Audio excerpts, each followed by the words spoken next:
Shalom, pernahkah saudara mendengar ada orang Kristen yang sengaja tidak mau mengikuti adat istiadat dan budaya dari leluhurnya?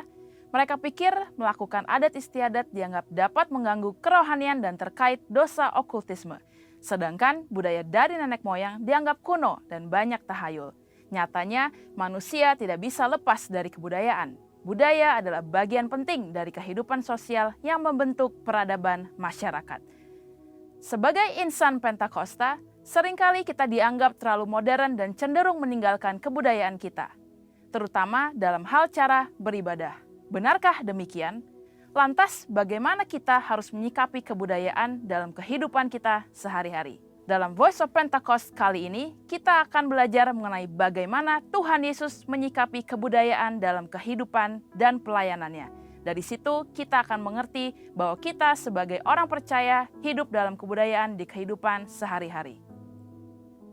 Hal yang pertama adalah Yesus tidak anti budaya. Kita tahu bahwa Yesus dilahirkan ke dunia sebagai orang Yahudi dan dibesarkan dengan didikan Yahudi.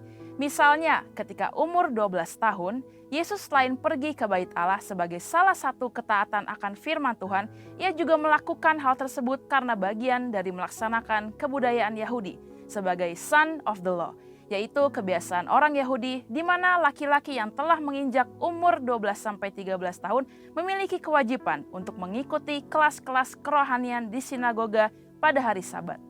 Ia membaca firman Tuhan dengan posisi berdiri dan tidak duduk seperti kebudayaan Yahudi saat membacakan nats firman Tuhan.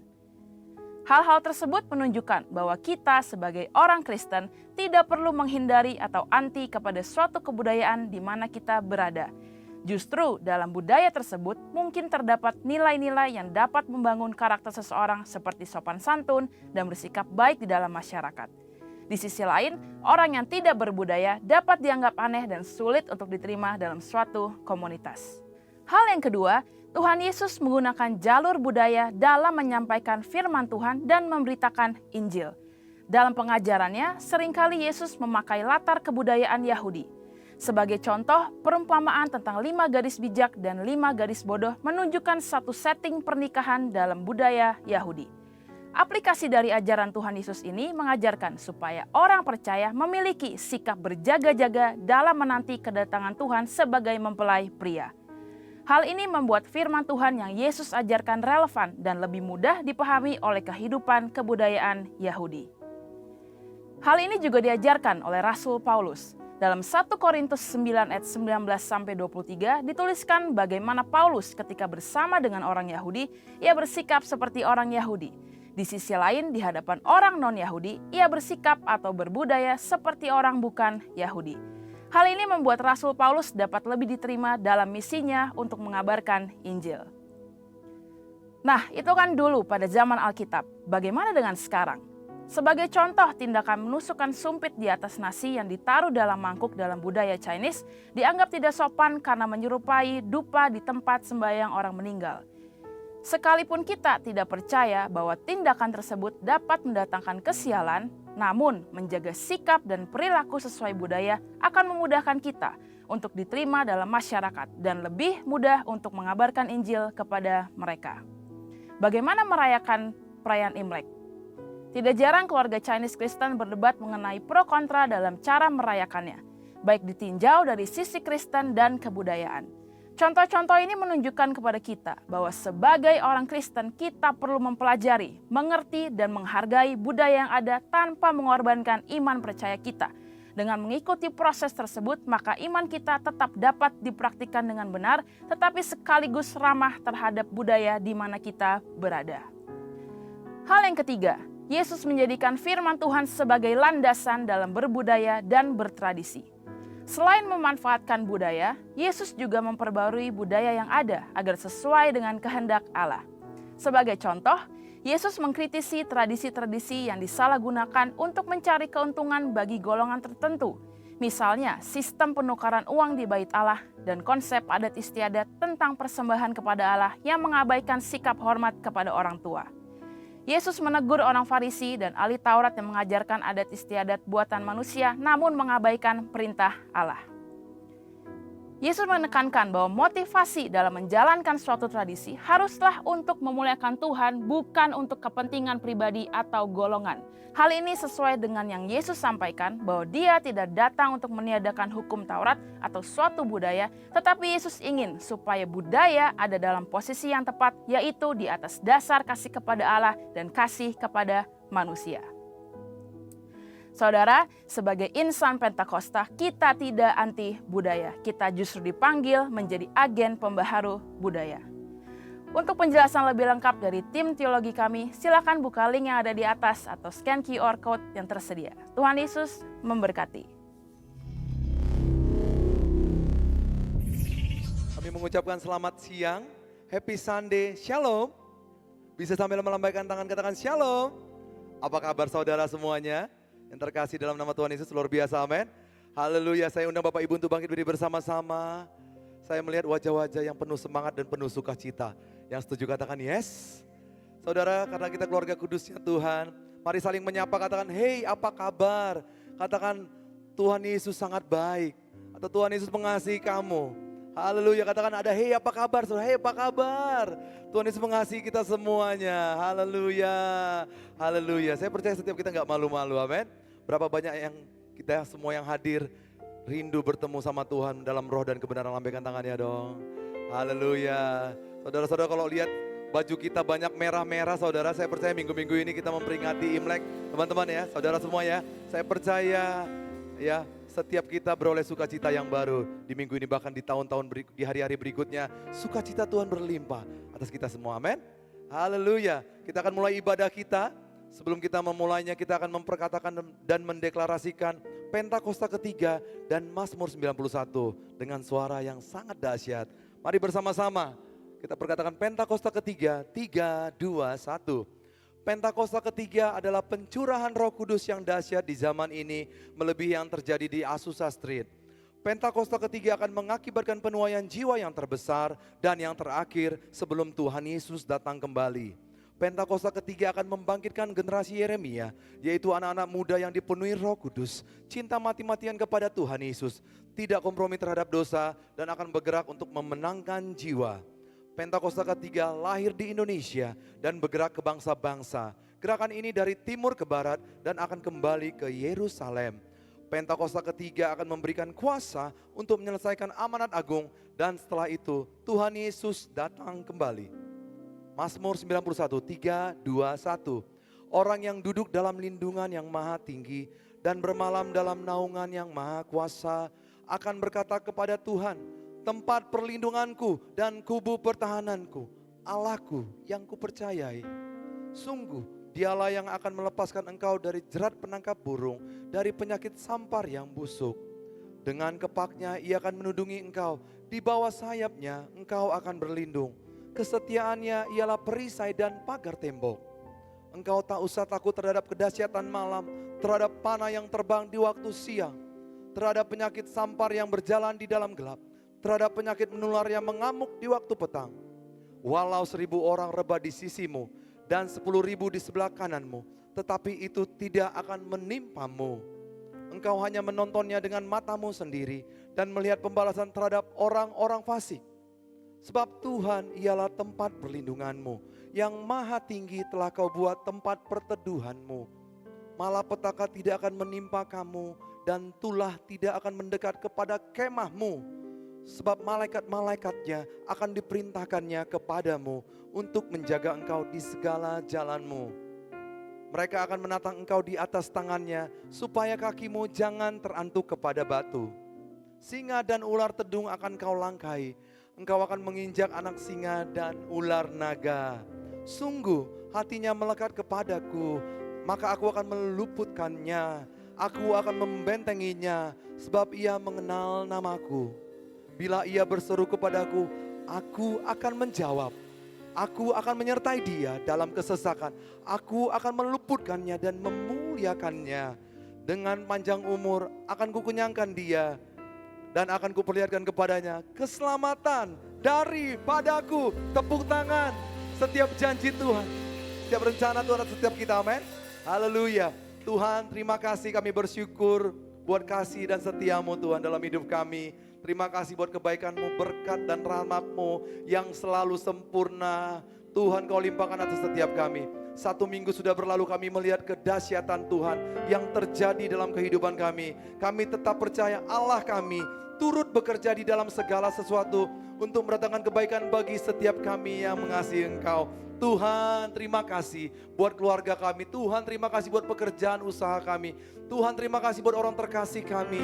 Terima kasih buat kota dan bangsa kami. Kami melihat campur tangan Tuhan semakin lama semakin dahsyat. Terima kasih Tuhan. Dan kami berjanji, kami hari ini, siang ini, datang sujud menyembah Tuhan, membawa hidup kami, korban syukur kami yang terbaik. Dan biarlah Engkau berkenan, dan biarlah Engkau disenangkan. Datanglah kerajaan-Mu, dan jadilah kehendak-Mu di tempat ini, di hati kami, sama seperti di surga. Roh Kudus, Engkau yang hadir di tempat ini, memulihkan setiap kami, melawat setiap kami. Dan kami percaya ada terobosan yang besar. Kami yang percaya yang sakit sudah sembuh dalam nama Tuhan Yesus. Yang terikat dilepaskan, yang susah dihiburkan. Bahkan berkat Tuhan berlimpah sempurna atas kami. Terima kasih Tuhan, kami mau beri yang terbaik. Bagimu hormat, pujian, kemuliaan sampai selama-lamanya. Yang siap beribadah dan menyembah Tuhan, katakan amin. Tepuk tangan buat Allah kita. Hosanna in the highest. Kami siap memulai ibadah kami dan kami dedikasikan di dalam nama Tuhan Yesus. Kami pilih tidak Hosanna,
dalam nama Yesus. Yang siap memuji Tuhan katakan amin. Sorakan saya pengen lihat tangan-tangan yang bersuka cita hari-hari ini. Haleluya. Tepuk tangan sekali lagi bagi Allah kita. Come on. pujian, pengagungan, ucapan syukur. Amin. Siap saudara, Plaza Indonesia. Dengan hati bersyukur, katakan. Segala puji syukur hanya bagimu Tuhan, sebab Kau yang layak dipuja. Kami mau bersorak, tinggikan nama-Mu.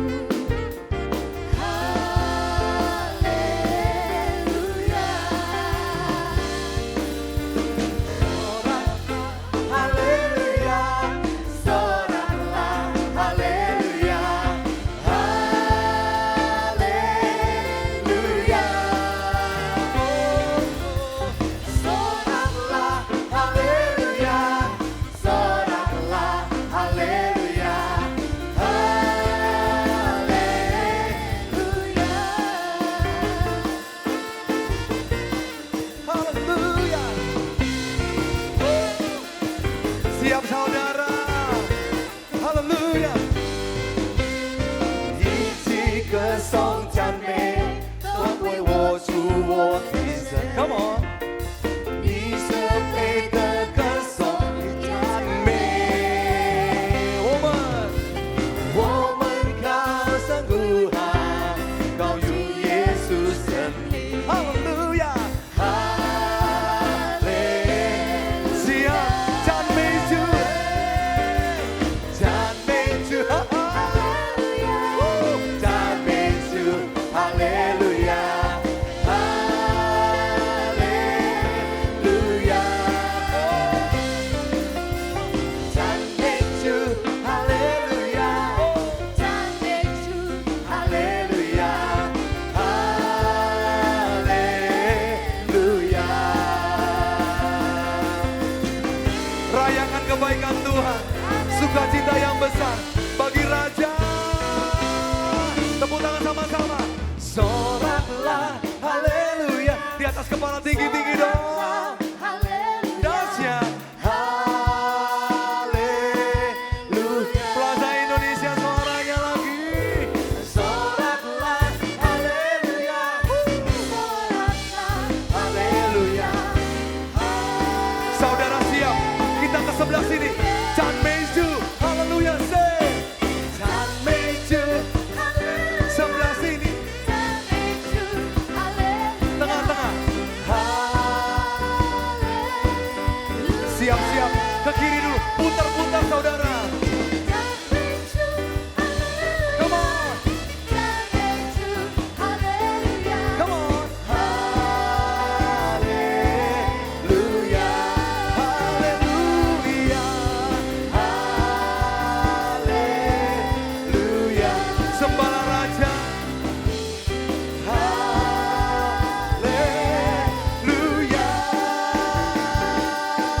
Come on Plaza Indonesia. Namanya siapa? Gak kedengar namanya siapa? Sorak-sorai bagi Raja. Sorakan. Come on. Haleluya. Setiap kita diberikan kuasa. Kalau Roh Kudus turun atas setiap kita. Hari ini yang percaya yang punya kuasa dong. Sorakan. Nyanyi. One, come on. Diberi kuasa dari Raja mulia, Percaya. menaklukkan musuh di bawah kakiku. Pakai kuasa. Pakai kuasa dari Raja mulia, bila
Engkau perisai hidup. Sampai kapanpun. Ku berdiri dengan iman dalam Yesus Tuhan. Lagi. Beri kemenangan, ku bersorak merayakan. Terpujilah Kau Raja segala. Apapun yang kau alami. Lagi. Sungguh besar Kau Tuhanku, Engkau perisai. Gak pernah sendiri. Iman dalam Yesus Tuhan. Kau yang lebih, jadilah pemenang.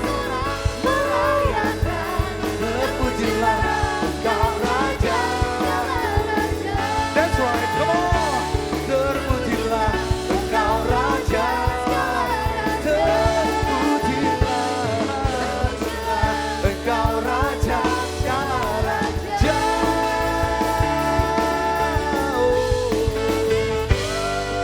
Sorangan haleluya. Sorangan haleluya. Saya percaya gak ada yang mustahil bagi Tuhan, amin. Berapa banyak yang percaya? Sorangan tepuk tangan kepala, di atas kepala. Sungguh besar Kau Tuhanku, Gak peduli sebesar apapun pergumulanmu saudara, ku berdiri serahkan sama Tuhan.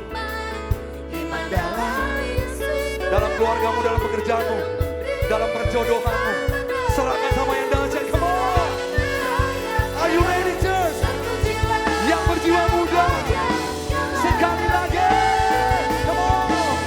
Sungguh besar Kau Tuhanku, Hal-hal yang besar, yang tidak dipahami, Tuhan akan limpahkan. Kau yang memberi kemenangan, ku bersorak merayakan. Terpujilah Engkau Tuhan, ambil semuanya, Tuhan, ambil semuanya. Terpujilah Engkau Raja. Terpujilah Engkau Raja.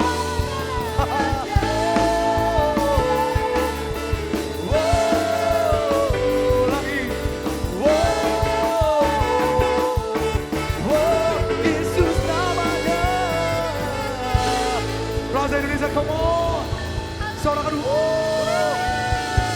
kemuliaan, kehormatan sampai selama-lamanya. Yang percaya Tuhan dahsyat katakan heeh. Silakan duduk kembali saudara. Haleluya. Tuhan kau dahsyat. Kau hebat. Kau segala-galanya dalam hidup kami. You're the one, Lord. Terima kasih Tuhan. Ini pernyataan iman kami. Ini kekuatan kami Tuhan. Terima kasih Tuhan.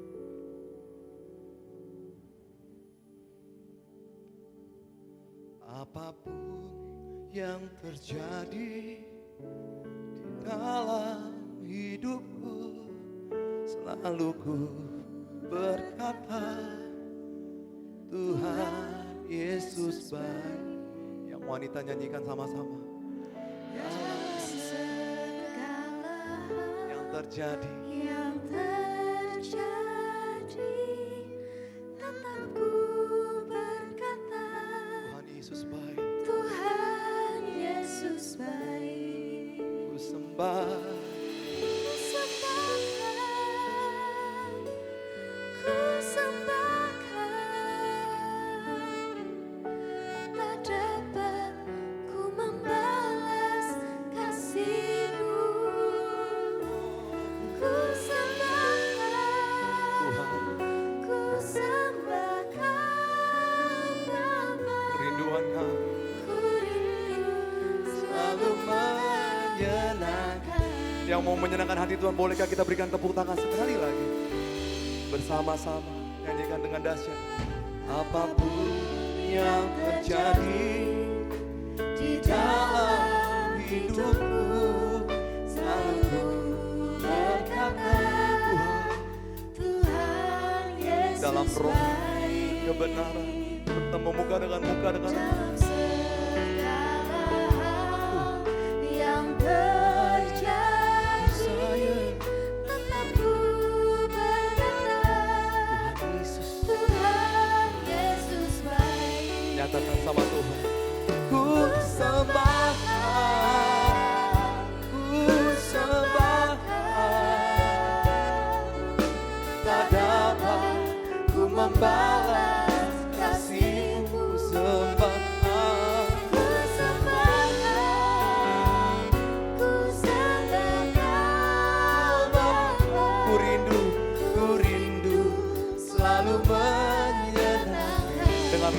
sembah Dia, ku sembah.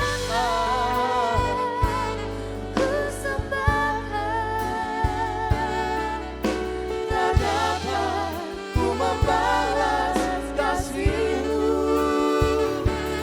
Ku sembah, ku sembah Kau Bapa.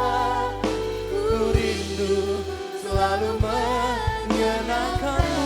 Sembah Dia sama-sama, come on.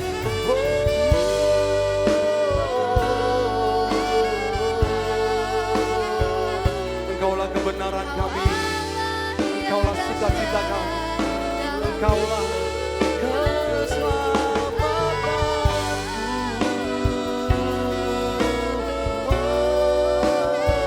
Kami datang Tuhan, bawa hidup kami, penyembahan kami, persembahan kami. Argukan Dia dengan bahasa yang kau mengerti. Sembah Dia.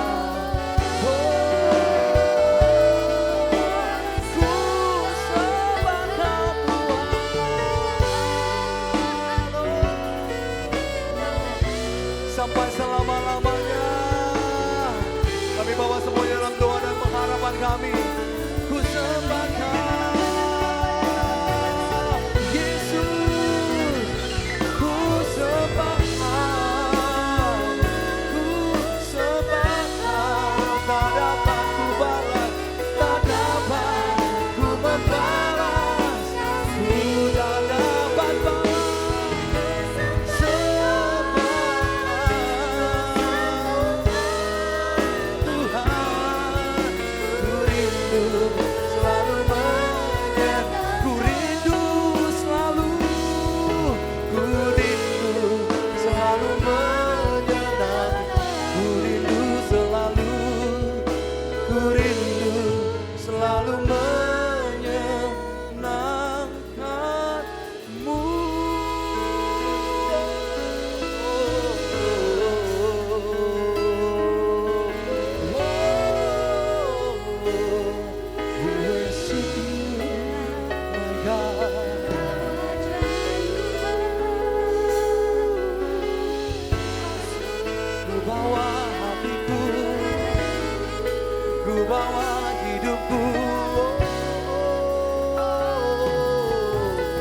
Mari bersama-sama bangkit berdiri bersama-sama kita sembah Tuhan.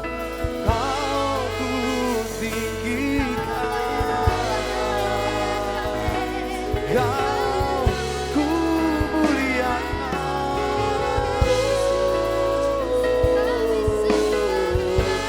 Kau ku sembah Yesus selamanya. Yesus, Allah Bapa, Allah Anak, Allah Roh Kudus, ketiga yang esa, tiga pribadi satu hakikat. Engkau disambut di tempat ini. We welcome you.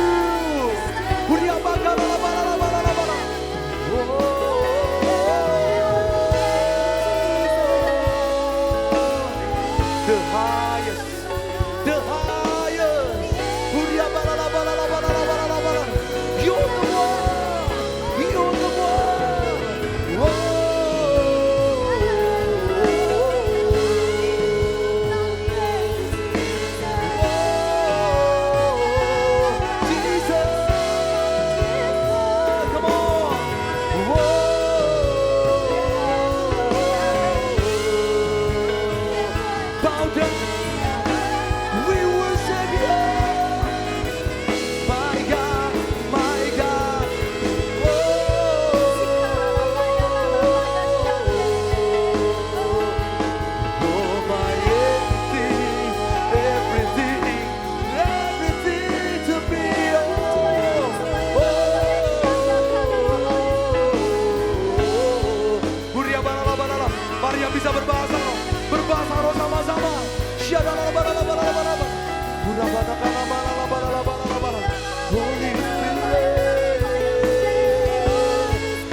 Shada kaya la bara la bara la bara.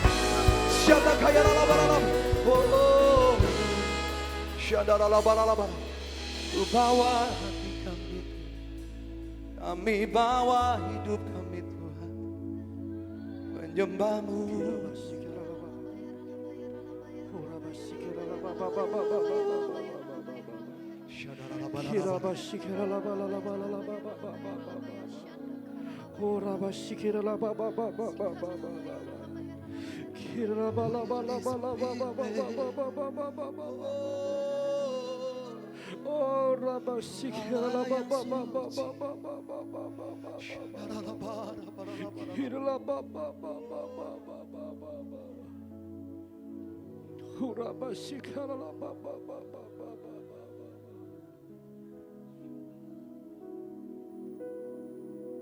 kami mengucap syukur Tuhan untuk hadirat-Mu yang begitu indah Tuhan. Terima kasih Tuhan buat siang hari ini Tuhan. Kalau setiap kami Tuhan merasakan hadirat Tuhan menjamah setiap kami Tuhan. Kami percaya Tuhan di dalam hadirat-Mu ada pemulihan sedang terjadi Tuhan. Dan di dalam hadirat-Mu Tuhan kesembuhan sedang terjadi Tuhan. Dan kami percaya Tuhan di dalam hadirat-Mu Tuhan terobosan demi terobosan terjadi atas hidup kami Tuhan. Dan kami percaya Tuhan di dalam hadirat-Mu Tuhan Engkau memberikan kami kekuatan daripada Tuhan. Oh terima kasih Tuhan, terima kasih Tuhan untuk segalanya Tuhan. Biar melalui pujian penyembahan kami Tuhan itu menyenangkan hati Engkau. Biar pada siang hari ini Tuhan hanya Yesus yang layak ditinggikan dan dipermuliakan Tuhan di tempat ini Tuhan. Biar Kau yang bertata Tuhan atas segala pujian penyembahan di tempat ini Tuhan. Hanya Yesus yang layak ditinggikan Tuhan. Oh Rabba Syakara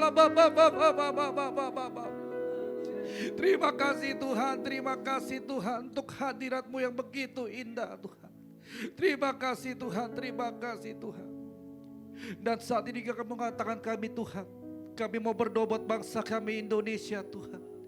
Diberkatilah bangsa kami Indonesia Tuhan. Diberkatilah negeri kami Tuhan. Diberkatilah tanah kami Tuhan. Diberkatilah peradilan bangsa ini Tuhan. Diberkatilah hasil bumi bangsa ini Tuhan.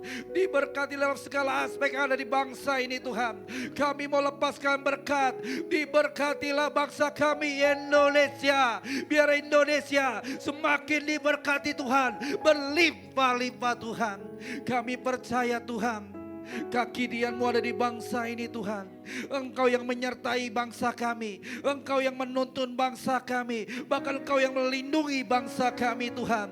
Dan ke depan ini kami percaya Indonesia akan dipakai Tuhan semakin dahsyat, makin diberkati Tuhan. Dan semakin dipakai Tuhan untuk melakukan kehendak-Mu pada zaman ini Tuhan. Dan kami percaya Tuhan Engkau akan menyatakan kemuliaan demi kemuliaan-Mu atas Indonesia Tuhan. Dan kami serahkan bangsa kami ke dalam tangan-Mu Tuhan. Oh Rabba Syakara berkati Tuhan, berkati bangsa kami Tuhan. Berkati pemerintahan bangsa kami Tuhan. Baik dari Bapak Presiden kami Pak Prabowo Tuhan. Dan Wakil Presiden kami Tuhan Mas Gibran Tuhan. Juga jalan tertinggi sampai jalan terendah Tuhan. Kami minta roh takut akan Tuhan Engkau berikan buat setiap para pemimpin kami Tuhan. Sehingga segala keputusan mereka ambil Tuhan, kami percaya itu berasal daripada-Mu Tuhan. Dan kami percaya itu semua untuk kepentingan Indonesia Tuhan. Dan kami percaya ke depan 5 tahun ke depan ini Indonesia semakin maju diberkati Engkau Tuhan. Karena ada Yesus di Indonesia Tuhan. Dan kami percaya Tuhan mata bangsa-bangsa akan melihat ada Yesus di Indonesia Tuhan. Di dalam nama Yesus Tuhan. Dalam nama Yesus Tuhan. Kami serahkan Indonesia ke dalam tangan-Mu Tuhan. Kami percaya Engkau punya rencana indah atas Indonesia Tuhan. Di dalam nama Yesus Tuhan. Juga kami mau berdoa Tuhan untuk gembala pembina kami Tuhan. Pastor Niko Dr. Harjo Tuhan, dan Ibu Hermin Tuhan. Juga bisa wakil-wakilnya Tuhan. Juga Bapak Gembala kami di tempat ini Tuhan, Pastor Weller kau Tuhan dan Pastor Malwin kau Tuhan. Bapak Engkau berkati Tuhan, Bapak rohani kami, Bapak Gembala kami. Pakai mereka lebih dahsyat lagi Tuhan. Di era penuai jiwa-jiwa ini Tuhan, kami percaya Tuhan, Bapak Gembala kami Tuhan, Bapak rohani kami akan menuai jiwa-jiwa di tahun 2025 ini Tuhan. Dan kami percaya melalui pelayanannya Tuhan, melalui hidupnya Tuhan, mereka menjadi contoh teladan buat setiap kami semua Tuhan. Sehingga nama Tuhan ditinggikan, dipermuliakan melalui hidup mereka dan pelayanan mereka di dalam nama Yesus Tuhan. Jagai mereka Tuhan, pagari mereka Tuhan. Dan kami percaya Tuhan, Engkau punya rencana indah atas hidup mereka Tuhan, untuk menuai banyak jiwa Tuhan. Terima kasih Tuhan, terima kasih Tuhan. Juga sebentar kami mendengar firman-Mu Tuhan, melalui Evangelin Yohana Kultom Bapak Engkau berkati hamba-Mu. Urapi Tuhan setiap lidah mulut hamba-Mu Tuhan. Kami percaya ada pesan-pesan yang Tuhan berikan melalui hamba-Mu Tuhan. Dan kami percaya setiap firman-firman yang diberitakan akan bertumbuh dalam hidup kami Tuhan. Di tanah hidup kami Tuhan, itu akan berbuah 100 kali lipat ganda di dalam nama Yesus Tuhan. Biar pengurapan Tuhan terus tempat ini Tuhan. Roh Kudus mengalir di tempat ini. Di saat firman-Mu beritakan Tuhan, kami percaya Tuhan, kuasa-Mu nyata di tempat ini Tuhan. Terima kasih Tuhan. Terima kasih Tuhan. Engkau siapkan hati kami, pikiran kami Tuhan, dengan kami Tuhan, supaya kami siap mendengarkan firman-Mu Tuhan. Hanya di dalam nama Tuhan Yesus Kristus. Haleluya. Amin. Yang percaya Tuhan jawab, Tuhan dengarkan doa kita. Tepuk tangan sekali lagi bagi Tuhan Yesus. Haleluya. Tetap berdiri saudara. Kita akan menyambut firman Tuhan. Yesus kau kebenaran yang menyelamatkanku. Kau berikanku hidup, Kau memberikanku hidup dan pengharapan.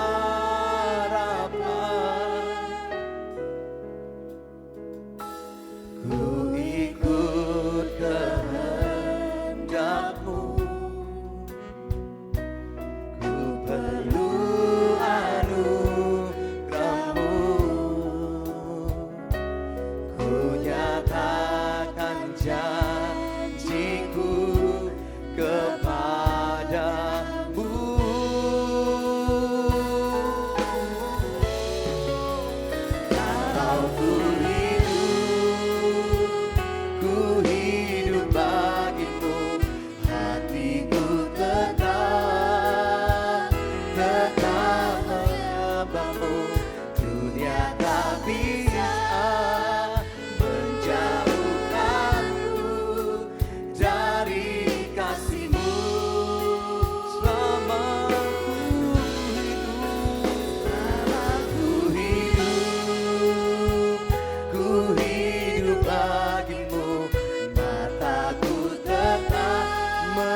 tahu Tuhan Yesusnya, angkat tangan sama-sama.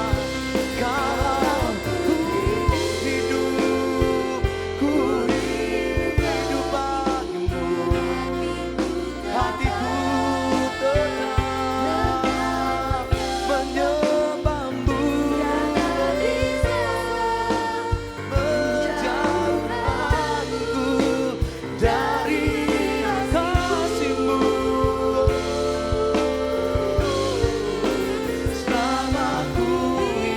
Ku hidup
Engkau ajaib Yesus.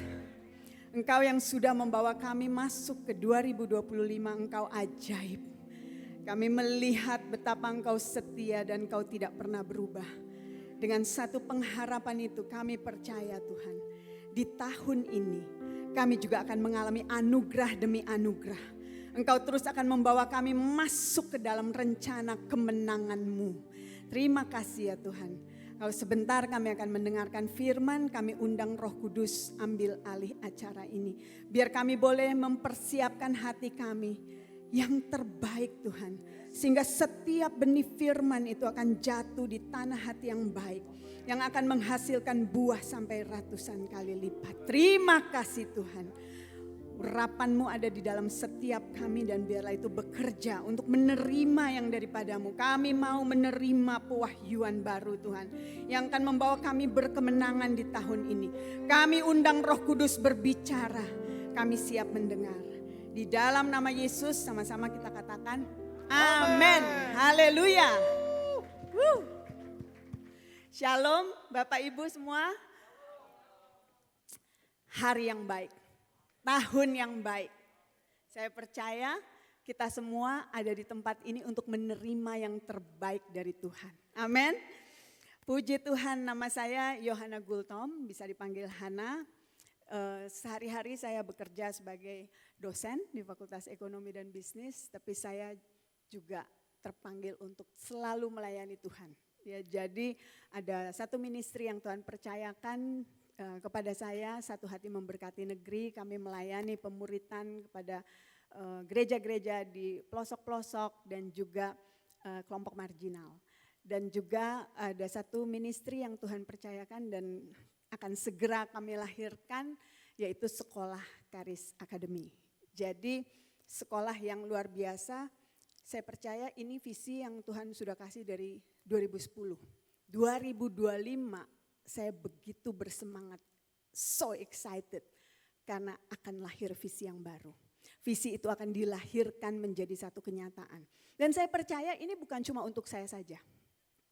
Untuk setiap kita 2025 akan menjadi tahun anugerah Tuhan.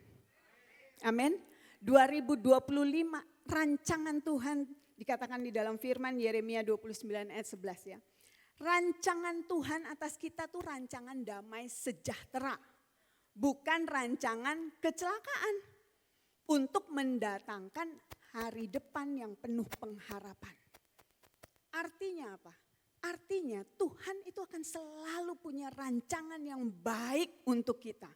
Kita bisa punya satu pengharapan bahwa 2025 kita akan lihat sekali lagi kebaikan Tuhan tidak berkesudahan. Amin. Kita akan bisa punya pengharapan bahwa tahun ini akan tahun penuh kebaikan Tuhan. Tahun penuh anugerah. Mungkin di dunia ya dibahas tahun 2025 ya penuh dengan tantangan dan segala macam. Tapi itu bukan untuk orang percaya. Untuk orang percaya janji Tuhan bahkan dikatakan rancangannya itu bukan rancangan kecelakaan. Tuhan tidak pernah merancangkan sesuatu yang buruk buat anak-anaknya.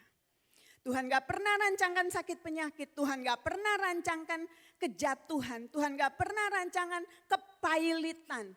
Tuhan rancangannya selalu baik, yaitu rancangan damai sejahtera untuk memberikan masa depan yang penuh pengharapan. Bahkan di dalam satu terjemahan di dalam bahasa Inggris dikatakan gini, to give you an expected end. Untuk memberikan hasil akhir yang pasti. Gak enak loh Bapak Ibu ya, masuk ke dalam 2025 dengan penuh tanda tanya, akankah ada hal yang baik? Akankah? Itu gak enak kayak begitu. Tapi buat kita ada kabar baik, buat kita yang ada di dalam Yesus, 2025 itu akan jadi tahun yang memberikan hasil akhir yang pasti. Ada kepastian di dalam Yesus. Amin. Nah, kalau di dalam bahasa Ibrani ya, 2025 itu tahun mulai kemarin September, Oktober, itu kita masuk ke dalam tahun 5785. 5785. Dan angka di dalam bahasa tradisi Yahudi, angka itu punya makna, semuanya ada simbol, ada maknanya. Angka 5 itu artinya grace. Dan 5785 dimulai dengan grace, diakhiri dengan grace. Kita bisa punya pengharapan nih. Ini masih bulan yang pertama, walaupun sudah di akhir bulan yang pertama. Masih akan ada 11 bulan yang kita akan jalani, tapi kita punya pengharapan di dalam Yesus. Kita mulai dengan grace, kita akan akhiri juga dengan grace. Apa maksudnya dengan grace? Kita akan bisa lihat segala sesuatu yang kita akan alami, kita nikmati, itu semua hanya karena anugerah Tuhan. Bukan karena apa yang kita buat. Nah, 2025, angka 5 itu juga kalau kita lihat gambarnya, simbolnya, itu memperlihatkan tentang pintu, jendela yang terbuka.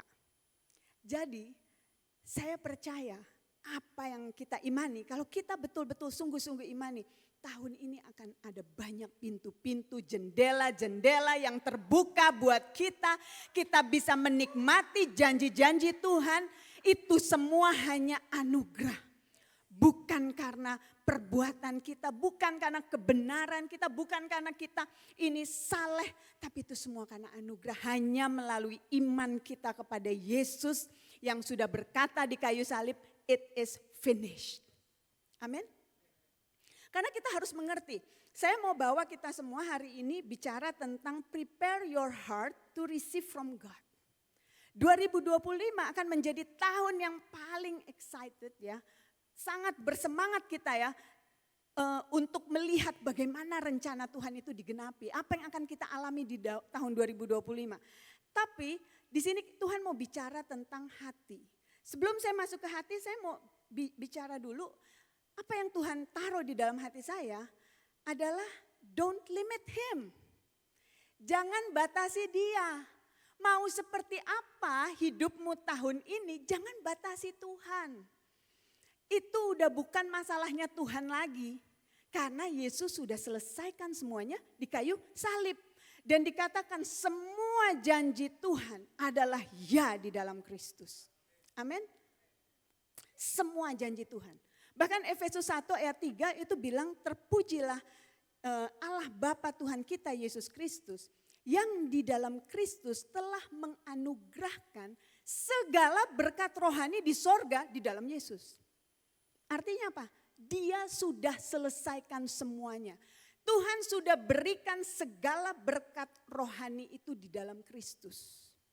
Waktu kita percaya kepada Yesus, kita menerima Dia di dalam kehidupan kita, rohnya tinggal di dalam kita, rohnya tinggal dalam segala kepenuhannya. Semua janji Tuhan yang adalah warisan kita, itu udah diberikan buat kita.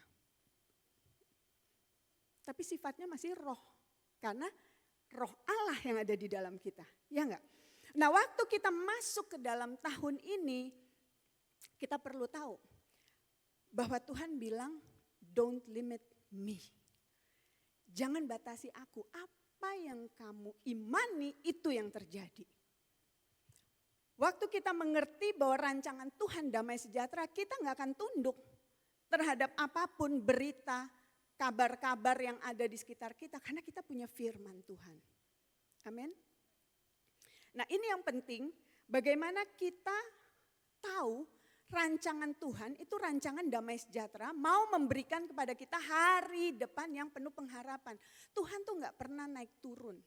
Janji Tuhan apa? Dia akan bawa kita dari kemuliaan kepada kemuliaan. Dari kekuatan kepada kekuatan. Dia akan bawa kita terus terbang naik seperti Raja Wali yang tidak pernah lelah. Amin. 2025 kita harus punya pengharapan tahun ini akan menjadi tahun di mana aku melihat kekuatan Tuhan dinyatakan di dalam hidupku. Janji-janji Tuhan digenapi dalam hidupku. Ada begitu banyak mungkin kita yang sudah sekian lama. Kenapa belum terpenuhi? Kenapa belum tergenapi? Ini waktunya.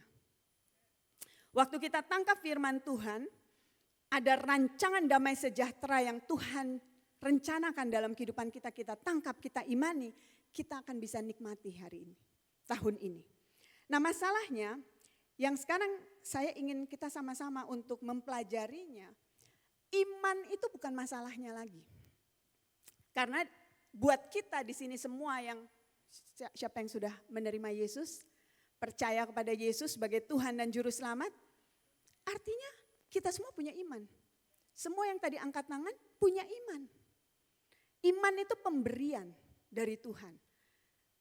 Ya, oleh kasih karunia kita diselamatkan oleh iman. It is the gift of God.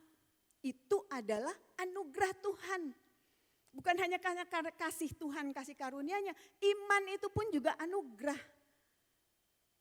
Tuh dikatakan di dalam firman, Dia sudah memberikan kepada kita takaran iman yang sama. Bahkan 1 Yohanes 5 ayat 4 mengatakan, sebab semua yang lahir dari Allah mengalahkan dunia.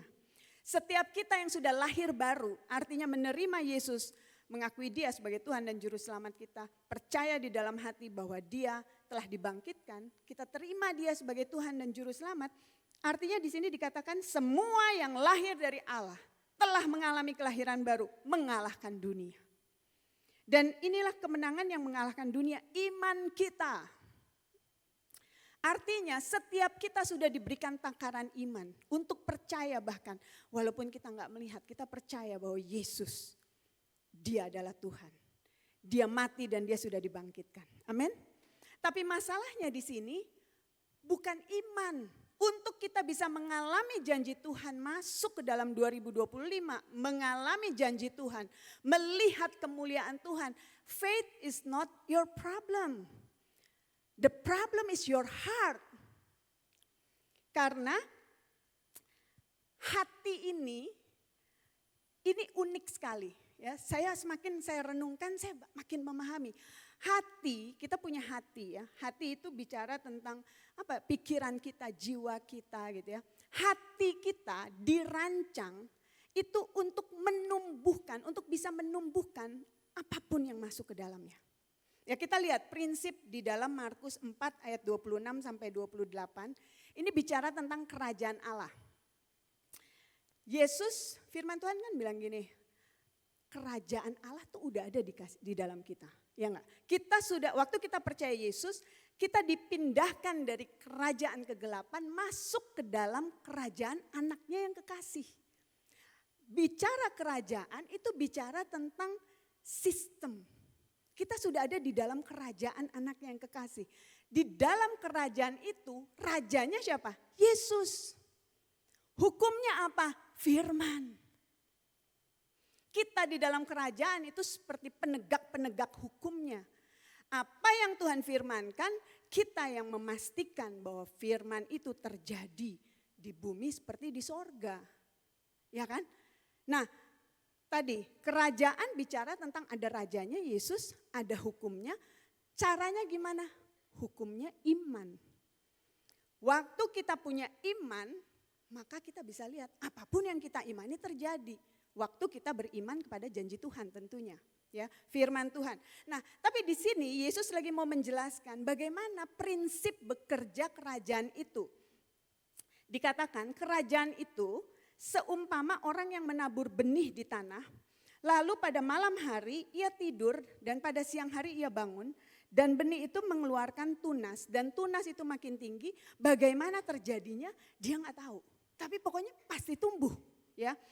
Bumi dengan sendirinya mengeluarkan buah. Mula-mula tangkainya, lalu bulirnya, kemudian butir-butir yang penuh isinya dalam bulir itu. Nah, di dalam perumpamaan ini Yesus tuh lagi mau menjelaskan cara kerja di dalam kerajaan Allah itu bicara tentang benih. Benih itu firman. Tuhan tuh memberikan firman. 2025 do not limit me, kata Tuhan. 2025 akan jadi the year of grace. Engkau akan terima semua itu sebagai anugerah. Sebagai janji Tuhan di dalam kehidupanmu. Tapi benih itu gak akan pernah bisa bekerja kalau dia tidak jatuh ke dalam tanah. Sekarang sih ada hidroponik ya, saya sendiri melihat bahwa ini sesuatu yang menarik untuk kita lihat. Di air bisa tumbuh. Tapi pada dasarnya setiap benih itu harus jatuh, masuk ke dalam tanah, mati, baru bisa mengeluarkan buah. Ya enggak? Benih firman kalau tidak masuk ke dalam tanah, tanah itu bicara tentang hati kita. Kalau dia enggak masuk ke dalam tanah, karena perumpamaannya kan tentang firman itu jatuh ada yang di pinggir jalan, langsung di bawah burung, ya enggak? Lalu ada yang di tanah berbatu, itu bicara tanah itu bicara tentang hati kita. Waktu benih firman itu masuk ke dalam tanah, enggak perlu bingung, enggak perlu ditungguin. Dengan sendirinya bumi, tanah kita itu akan menghasilkan buah dan mulai bertumbuh dari mulainya dari apa? Tangkai, bulir sampai bulirnya penuh. Itu cara kerja firman. Tapi ternyata hati ini bekerja seperti itu bukan cuma untuk firman. Setiap benih, walaupun itu benih ilalang, masuk ke dalam hati kita, dia pasti akan menghasilkan buah. Masalahnya kalau yang masuk dalam hati kita itu adalah benih-benih ilalang, dia akan membuat kita menyaksikan firman Tuhan, ya enggak? Dan akhirnya kita enggak pernah bisa melihat janji Tuhan itu tergenapi. Tapi kalau kita punya masalah seperti itu, masalahnya bukan di Tuhan. Yesus bilang, it is finished, sudah selesai. Dia enggak perlu disalib lagi, dia enggak perlu dipecut lagi untuk bisa membayar sakit penyakitmu. Satu kali untuk selamanya. Dibayar lunas sama Yesus. Artinya bagian dia udah selesai. Kalau sesuatu terjadi, kenapa belum? Kita harus cek hati kita. Apa yang masuk ke dalam hati kita? Apa yang mau kita lihat 2025 terjadi, kita harus pastikan apa yang masuk ke dalam hati kita.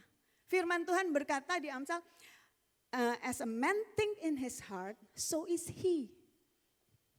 Apa yang kita pikirin, begitulah kita akan menjadi. Kalau yang kita pikirin adalah apa tadi? Ketakutan. Bacanya tentang semua krisis ekonomi, tantangan, waduh kurs makin tinggi, waduh ini begini. Apa yang kita pikirkan, kita jadi seperti itu. Waktu kita mulai pikirkan segala benih-benih ilalang itu, kita mau nggak mau benih itu akan mulai bertumbuh menghasilkan buah. Tapi kalau yang kita pikirkan, renungkan adalah firman Tuhan, maka firman itu akan mulai bertumbuh dan menghasilkan buah. Jadi sekarang masalahnya bukan masalah iman lagi, bukan masalah Tuhan lagi. 2025 akan menjadi tahun penuh anugerah. Waktu kita bisa pastikan yang masuk ke dalam hati kita hanya firman Tuhan. Waktu kita bisa pastikan gak ada benih-benih ilalang lain yang boleh mampir di dalam hati kita. Amin. Nah, jaga hati itu adalah tanggung jawab kita. Ya, kalau kita lihat di Amsal 4 ayat 23. Jagalah hatimu dengan segala kewaspadaan karena dari situlah terpancar kehidupan. Hati itu bicara tentang jiwa, kehendak, pikiran, pengertian, semua. Itu kita harus jaga loh. Kita gak bisa dulu kalau gak salah ada lagu ya. Tuhan jaga hatiku. Kata Tuhan enggak, firmanku bilang kamu yang harus jaga hati kamu. Gitu kan. Bukan aku. Aku sudah lakukan bagianku. Tapi kita semua kan punya kehendak bebas. Tuhan gak ciptain kita robot. Kita mau ikut firman-Nya atau kita mau izinkan segala yang lain itu datang mencemari hati kita. Amsal 22 ayat 5 juga bilang ya. Duri dan perangkap ada di jalan orang yang serong hatinya. Siapa ingin memelihara diri, guard his soul, menjauhi orang itu. Kita tuh yang harus jagain hati kita, jiwa kita. Kenapa ini penting? Karena kalau kita lihat 3 Yohanes 1 ayat 2, saya mau bacain ini dalam bahasa Inggrisnya karena lebih jelas ya. Dikatakan, beloved I pray that you may prosper in all things and be in health just as your soul prosper. Jadi bicaranya gini, firman di sini bilang Paulus berdoa, Aku berdoa agar kamu bukan baik-baik saja. Bahasa Indonesia, agar kamu baik-baik saja dan juga sehat sama seperti jiwamu sehat gitu ya. Tapi di sini prosper in all things. Kita mau apa? Sejahtera di dalam keluarga kita. Sejahtera di dalam keuangan kita, sejahtera di dalam bisnis kita, sejahtera di dalam pergaulan kita. Paulus bilang, aku berdoa agar kamu sejahtera dalam segala hal dan juga sehat. Ya, mengalami kesehatan ilahi sama seperti jiwamu sehat. Sama seperti jiwamu sejahtera. Nah ini penting, kenapa? Karena kalau kita mau lihat, kita alami janji Tuhan, kita alami kemenangan, kita perlu pastikan jiwa kita sejahtera. Karena kesejahteraan jiwa kita itu berbanding lurus dengan kesejahteraan kita dalam segala hal dan juga kesehatan kita. Saya mempelajari, ada satu hamba Tuhan, bisa dilihat di YouTube, dia punya pengajarannya, Michelle Stridham. Dia itu dokter di Afrika Selatan dan dia waktu dia jadi dokter, dia tuh mulai bingung ya, bertanya-tanya sama Tuhan. Tuhan, firman-Mu kan bilang oleh bilur-bilur-Mu kami telah sembuh. Kenapa masih ada orang sakit? Dan waktu dia mulai pelajari, dia akhirnya mengerti cara kerja otak. Otak kita tuh luar biasa. Otak kita tuh diciptakan Tuhan. Ada satu bagian di dalam otak di mana itu bicara tentang bagian itu yang akan membuat keputusan. Semua informasi yang didapat dari segala macam ya, kita terima informasi dari segala panca indera kita, dari mata, telinga, raba kita. Kita dapat semua informasi itu pergi ke otak ya. Dan di otak itu ada screeningnya. Bagian ini yang men-screen dan yang akan memutuskan saya terima atau tidak. Nah kalau informasinya bagus, itu makanya di dalam Filipi dikatakan ya, pikirkanlah segala yang baik, yang manis, yang sedap didengar. Kalau informasi yang bagus itu masuk ke dalam otak, itu akan mulai merangsang adanya satu proses fisika dan akhirnya menghasilkan proses kimia, memproduksi hormon-hormon yang baik. Jadi kalau dilihat di dalam X-ray gambarannya di otak itu banyak kayak tumbuh-tumbuhan gitu, ranting-ranting daun-daun hijau, terang tapi terang. Nah kalau kita masuk terima informasi-informasi yang bagus itu jadinya seperti itu, rimbun ya katanya tuh rimbun, lalu itu akan men-trigger adanya hormon-hormon yang baik yang dikeluarkan oleh tubuh. Hormon yang baik, kita suka cita gitu ya, ada damai sejahtera.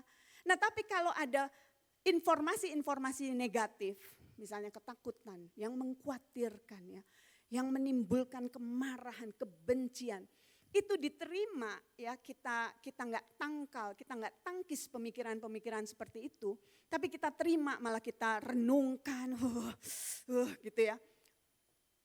Ini orang nih emang menyakiti dan kita rasa-rasain gitu ya.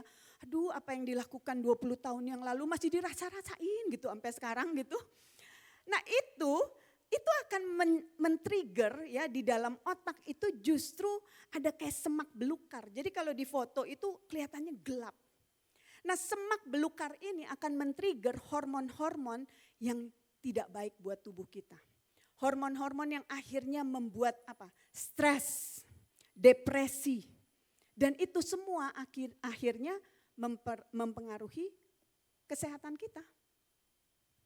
Jadi dari pikiran itu dampaknya ternyata ada secara saintifik gitu ya. Memperlihatkan efeknya itu ke tubuh kita. Itu sebabnya Paulus berdoa, aku berdoa agar kamu sejahtera di dalam segala hal dan juga sehat sama seperti jiwamu sehat. Artinya apa? Kalau jiwa kita sehat, kita bisa ngalamin segala keberhasilan, kesejahteraan dan kesehatan. Tapi kalau jiwa kita itu enggak sehat, karena selalu yang kita pikirin hal-hal yang negatif, kita tersinggung, gampang tersinggung, marah, segala macam itu enggak akan akhirnya mempengaruhi juga apa yang akan kita alami. kita nggak bisa ngalamin janji-janji Tuhan yang luar biasa itu di tahun 2025. Itu sebabnya saya waktu merenungkan ini saya mengerti kenapa kita terutama harus mempersiapkan hati kita. Karena saya percaya ya, Tuhan itu selalu on progress. Kalau kita lagi stuck begitu aja ya, nggak maju-maju 10 tahun begitu aja, something wrong, kita harus cek. Karena janji Tuhan dia akan terus bawa kita dari kemuliaan kepada kemuliaan. Ya enggak? Nah, ada di Markus ya, di Markus 4 ayat 35. Di sini bicara tentang Yesus. Di Markus 3, Yesus tuh lagi ngajar di perahu. Dia mengajar mulai dari dia kasih tentang perumpamaan tentang benih dia ngajar. Lalu di Markus 4 itu dikatakan at the same day, pada hari yang sama setelah mulai senja, Yesus bilang sama murid-muridnya, mari kita bertolak ke seberang. Yesus tuh selalu on the move gitu loh. Jadi 2025 ini kita tuh harus bisa menangkap visi Tuhan yang besar. Jangan pernah puas dengan apa yang kita sudah alami bersama Tuhan. Karena Tuhan itu punya segala sesuatu yang lebih besar lagi buat kita alamin. Itu sebabnya Tuhan bilang don't limit me. Aku mau bawa kamu ke seberang. Tapi kita tahu kan ceritanya. Yesus tidur di dalam perahu. Dan tiba-tiba ada badai, angin keras. 2025 walaupun janji Tuhan itu penuh dengan anugerah kemenangan. Tapi kita juga gak perlu bermimpi bahwa gak akan ada tantangan. Tapi Yesus bisa tidur di tengah situ. Kenapa? Karena dia tahu firman pasti. Ya dan amin. Kalau firman sudah bilang mari kita bertolak ke seberang. Kita pasti nyampe ke seberang. Tadi Yeremia 29 ayat 11. To give you an expected end.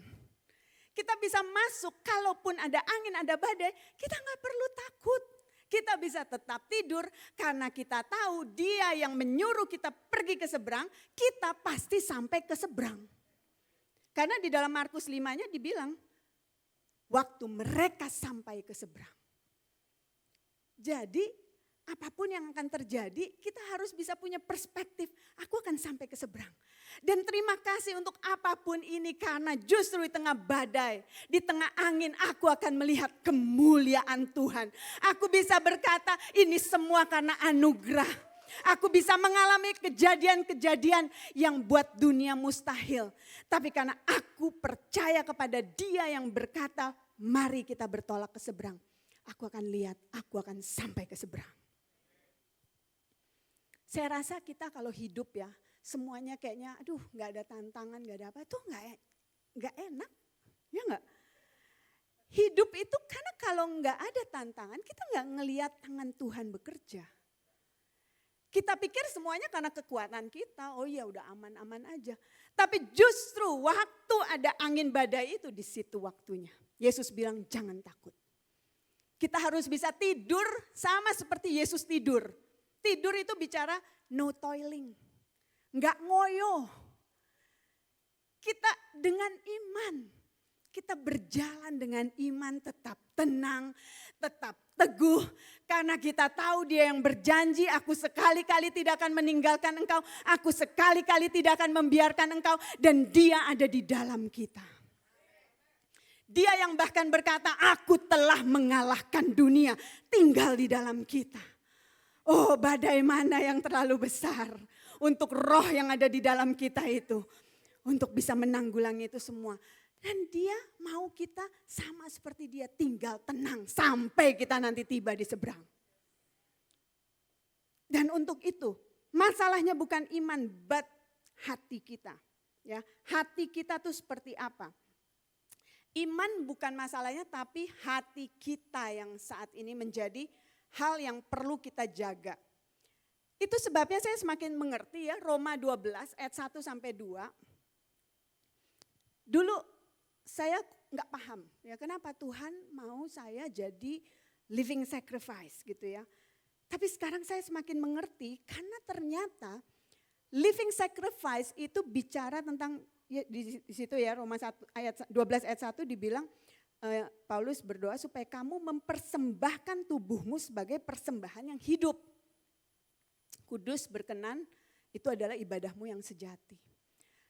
Hidup, persembahan yang hidup ini bicara tentang bukan cuma kita waktu sudah lahir baru, oh saya lahir baru tahun 99, saya lahir baru mungkin 2000, habis itu udah selesai.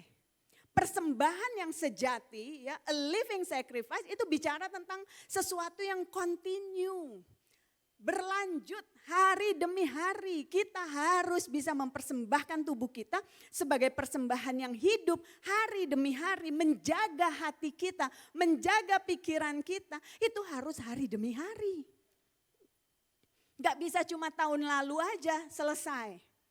Ini tantangan hari demi hari, supaya apa? Karena di ayat 2-nya Tuhan mulai bicara, berubahlah oleh pembaruan budimu agar engkau mengerti apa kehendak Tuhan, ya, yang berkenan pada Allah dan yang sempurna di dalam bahasa Indonesianya. Tetapi dalam bahasa Inggrisnya saya suka sekali. So that you may approve the good, acceptable, and perfect will of God. Siapa dari kita yang mau hidup masuk ke dalam rencana Tuhan yang sempurna itu? Syaratnya ayat 1. Persembahkanlah tubuhmu as a living sacrifice. Tiap hari kita harus jaga hati. Persembahkan tubuh itu bicara tentang Tuhan, ini aku, pakai aku. Dan ternyata inilah kehendak Tuhan. Kehendak Tuhan itu bukan bicara tentang okupansi kita mau jadi, oh Tuhan mau kita jadi dokter, Tuhan mau kita jadi polisi mungkin. Ya, itu ada di dalam rencana Tuhan. Tapi the perfect will of God itu adalah Tuhan mau kita bisa memberikan hidup kita sebagai living sacrifice. Kenapa itu perlu? Karena Tuhan, kita dulu saya pikir ya, oh Tuhan itu kan soalnya dia mau dia selalu dinomorsatukan, dia mau dia selalu diagungkan. Yes, mungkin itu benar. Tapi sebenarnya Tuhan itu mau kita mempersembahkan tubuh kita. Itu bukan karena supaya dia, wah dia di atas yang disanjung, yang dimuliakan. Yes, itu benar. Tapi Tuhan tuh tinggal di dalam kita loh. Dan dia mau memanifestasikan dirinya melalui kita. Jadi dia mau kita mempersembahkan tubuh kita supaya dia itu bisa memanifestasikan hidupnya, dirinya, kuasanya, kasihnya melalui kita. Kalau kita nggak mempersembahkan tubuh kita, artinya kita masih simpen ego kita, keangkuhan kita, kemarahan kita ya. Semuanya itu akan menghalangi dia untuk bisa menyatakan dirinya dari dalam hidup kita. Jadi kita perlu tahu bahwa Tuhan itu mau kita mempersembahkan tubuh kita itu supaya dia tuh mau mempercayakan kita sebagai anak. Dia tuh mau bekerja sama loh sama kita. Makanya Yesus bilang, engkau akan melakukan pekerjaan-pekerjaan yang aku lakukan, bahkan yang lebih lagi. Bukan karena Tuhan gila hormat, tapi karena Tuhan mau mempercayai pekerjaan besar buat kita. Tuhan mau mempercayakan sekali lagi biar dunia tetap melihat Yesus ada di bumi ini, di dalam hidup kita. Karena dia ada di dalam kita. Nah untuk itu kita bisa mengerti sekarang, saya bisa mengerti kenapa kalau kita nggak punya hati yang bersih, hati yang di sini ya di dalam Efesus 1 ayat 18 sampai 19 itu bicara tentang mata hati yang terang. Karena kalau kita nggak punya mata hati yang terang, kita tuh nggak bisa melihat janji Tuhan dalam kehidupan kita. Kita mungkin percaya, tapi kita nggak bisa menikmati janji-janji Tuhan di dalam hidup kita. Nah Efesus 1 ayat 18 sampai 19 itu mengatakan, dan supaya ia menjadikan mata hatimu terang agar kamu mengerti pengharapan apakah yang terkandung dalam panggilannya. Kenapa Tuhan mau kita deal with our heart? Ini masih tahun yang di awal tahun 2025 dan Tuhan berikan firman ini untuk kita bisa pastikan. Untuk bisa mengalami kemenangan demi kemenangan di tahun ini, kuncinya adalah hanya deal with our heart.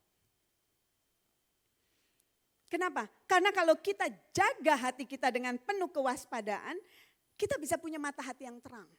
Mata hati yang terang itu bicara kita bisa mengerti pengharapan apa yang terkandung di dalam panggilannya.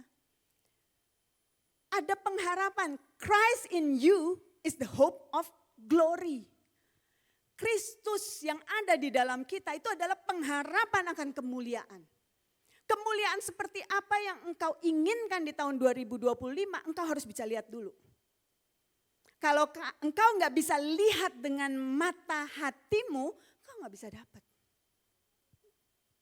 Janji Tuhan itu baru bisa kita nikmati kalau kita bisa lihat dengan mata hati kita. Ini bicara tentang kita melihat bukan dengan mata jasmani tapi dengan mata hati.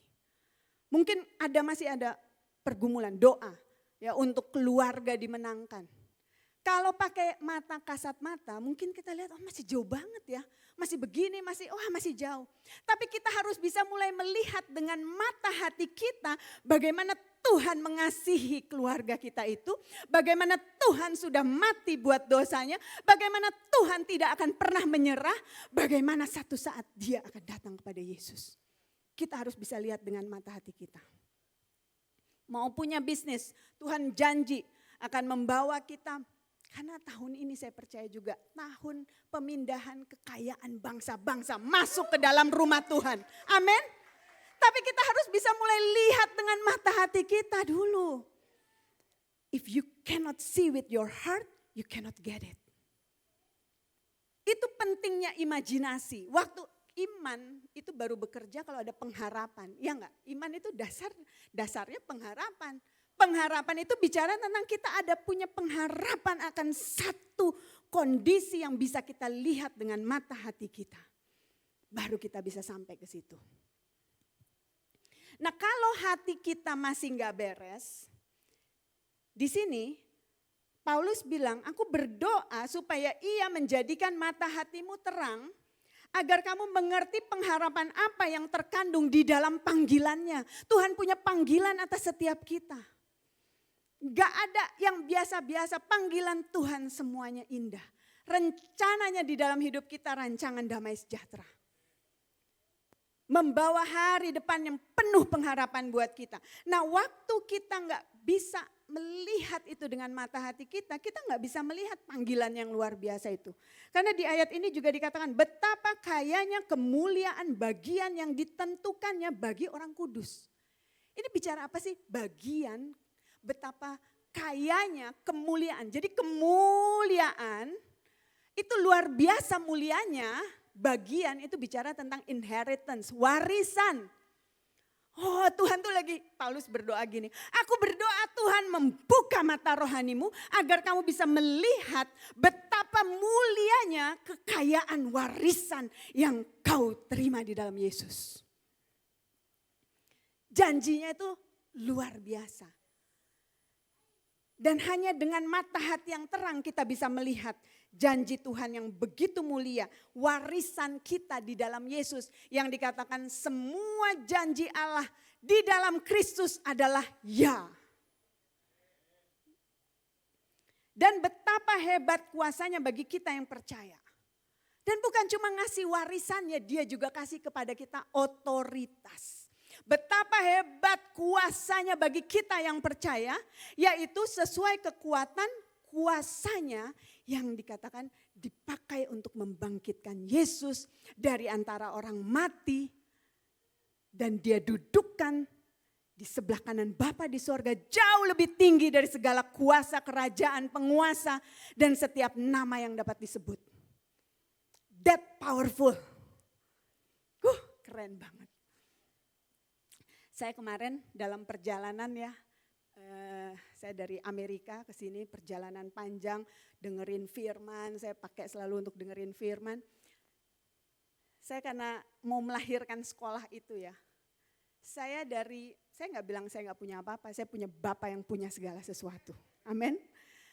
Tapi ada sekarang, wah ada kebutuhan ini, saya perlu murid, saya perlu dana. Tiba-tiba Tuhan kasih saya firman. Tuhan ajar ke saya gini, kenapa kita perlu hati yang benar? Saya dengerin pengajaran dari Andrew Wommack, dia tuh jelasin bahwa contohnya ceritanya Musa. Musa di awal dia itu udah ngerti janji Tuhan, but he wants to do it his way. Dia mau lakukannya dengan caranya dia. Nah kenapa kita perlu hati yang tadi ya, mata hati yang benar, kita harus jagai hati kita. Karena Tuhan tuh gak mau kita melakukannya juga dengan cara kita. Kita tangkap janji Tuhan, tapi kalau kita lakukan dengan cara kita bisa hancur babak belur. Dan Tuhan lebih mengasihi kita daripada pekerjaan kita. Dia gak mau kita hancur. Dan di situ Musa, waktu dia umur 40 tahun, dia keluar, dia lihat bangsa Israel ditindas. Dan ternyata dia ini cuma diasuh, disusui oleh ibunya Yokebed. Itu hanya mungkin dia bilang selama masa menyusu. Katakanlah 3-4 tahun. Yokebed menyusui Musa. Tapi di sini powerful seorang ibu ya. Waktu ibu mengajarkan firman, menanamkan firman. Bahkan waktu anak itu masih 0 sampai 2-3 tahun. Musa langsung tahu identitasnya. Dia tahu siapa dia. Waktu dia keluar, dia lihat orang Yahudi dianiaya. Dia langsung mau membela. Tapi dengan caranya. Akhirnya dia harus lari ke Midian, kita tahu 40 tahun. Tapi di situ Tuhan proses. Sampai Musa jaga hatinya. Dia beresin hatinya dari segala keangkuhan, mau coba dengan caranya sendiri. Sampai waktu Tuhan bertemu Musa di semak belukar itu. Tuhan bilang, Musa di situ udah habis keangkuhannya. Dia bilang, Tuhan aku gak mampu. 3 kali sampai, tapi Tuhan bilang pergi. Dan Tuhan bilang, ini tandanya, ambil tongkatmu. Di situ masih tongkatnya Musa. Lempar kata Tuhan, lempar jadi ular. Terus Tuhan bilang gini, sekarang ambil tongkat itu, ular itu pegang dari buntutnya. Dan pada saat itu Musa, kita tahu ya kalau kita pegang ular dari buntutnya, ularnya kan bisa makan gigit kita kan. Tapi waktu Musa udah beresin hatinya, dia takluk sama Tuhan. Dia ikutin semua perintah Tuhan walaupun gak masuk akal.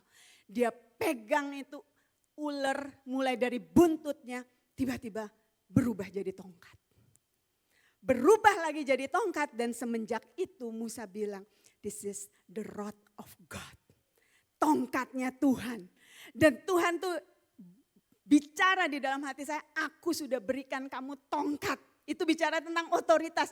Pakai kuasa itu, pakai otoritas itu. Dan di pesawat saya mulai komat kamit, saya mulai pakai otoritas saya panggil utara, selatan, timur, barat, semua resources, semua murid, semua yang aku perlukan, aku perintahkan datang. Karena aku punya visi dari Tuhan. Waktu kita tahu rencana Tuhan, tadi dibilang, Musa bilang kita perlu mata hati untuk bisa melihat betapa kayanya warisan kita, tapi juga betapa hebat kuasa yang Tuhan berikan kepada kita. Jadi kita pasti bisa sampai ke seberang. Karena Tuhan kasih janjinya, Tuhan juga kasih otoritasnya. Tuhan kasih firman-Nya dan Tuhan kasih kuasanya. Amin. Kita pasti sampai ke seberang. Pas masalahnya hati kita pastikan beres. Nah masalah hati ini saya catat di sini ada 4 yang saya mau bahas ya. Mungkin saya cuma punya waktu sedikit lagi. Tapi bicara tentang 1, pride, keangkuhan. Keangkuhan ini kenapa? Tadi kayak cerita Musa. Ya, kalau angkuh itu kita apa sih? Kita lihatnya tuh diri kita sendiri. Dan Tuhan tuh bukannya karena dia mau dia yang selalu nomor 1. No. Tapi Tuhan tahu kalau kita mulai fokus kepada diri kita sendiri, kita pasti babak belur. Kenapa? Karena pasti kita jadi incaran iblis. Tuhan bilang di dalam Kejadian Tawarik, not by might nor by power but by my spirit. Tuhan mau kita sampai ke seberang bukan dengan kuat dan gagah kita, tapi oleh rohnya yang ada di dalam kita. Untuk itu mata kita itu harus selalu tertuju kepada Yesus. Kalau kita angkuh, kita berarti lagi lihat kekuatan kita sendiri. Kita sombong dengan kekuatan kita sendiri. Dan kita bisa jadi makanan empuk iblis. Kesombongan. Yang kedua, unbelief. Ada seorang bapak yang anaknya kemasukan setan, waktu murid-murid Yesus gak berhasil mengusir setan itu, dia lari kepada Yesus, dia bilang, Tuhan tolong jika engkau mau. Yesus bilang, jika engkau mau, tidak ada yang mustahil bagi orang yang percaya. Tapi tidak ada yang mustahil bagi Tuhan. Tapi bapak itu bilang, Lord, I believe, help my unbelief. Dia bilang, Tuhan aku percaya tapi tolong ketidakpercayaanku. Ketidakpercayaan, kenapa harus kita beresin dari hati kita?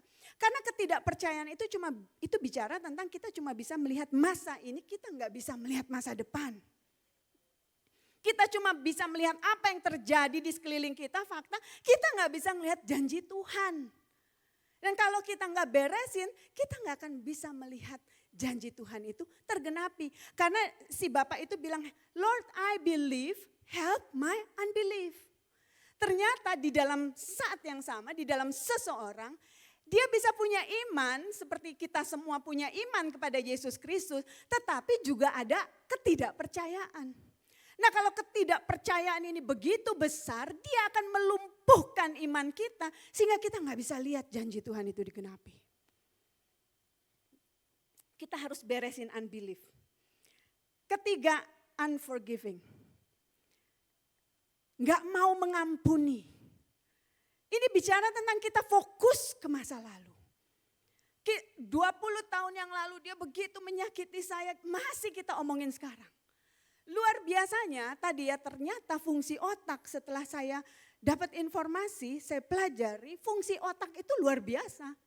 Kalau kita mengingat masa lalu ya entah itu yang baik, membuat kita senang atau yang sedih, itu ternyata otak nggak bisa membedakan itu terjadi sekarang atau dulu.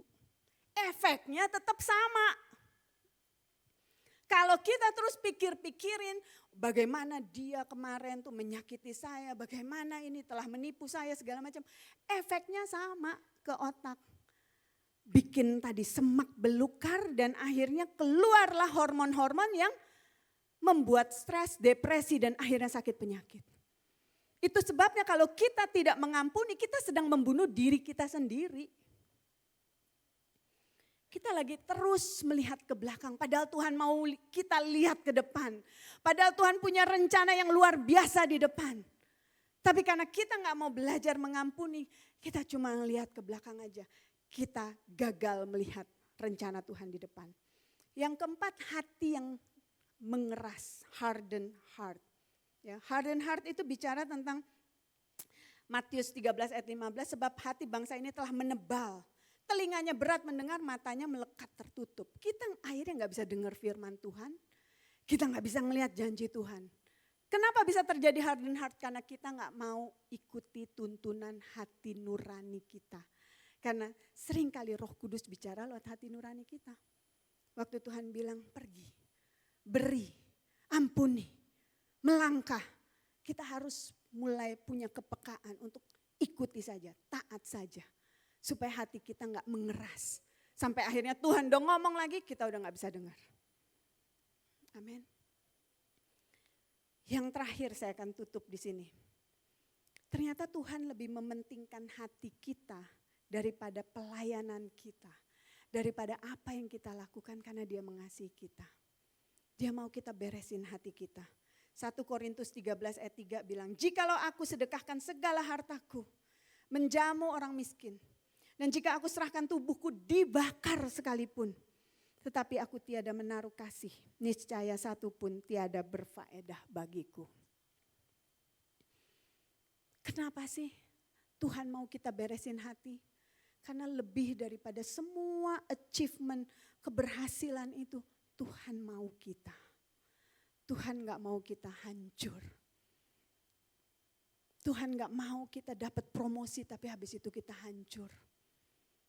Karena kita masih ada keangkuhan, karena kita masih ada gak percaya, kita masih gak bisa mengampuni.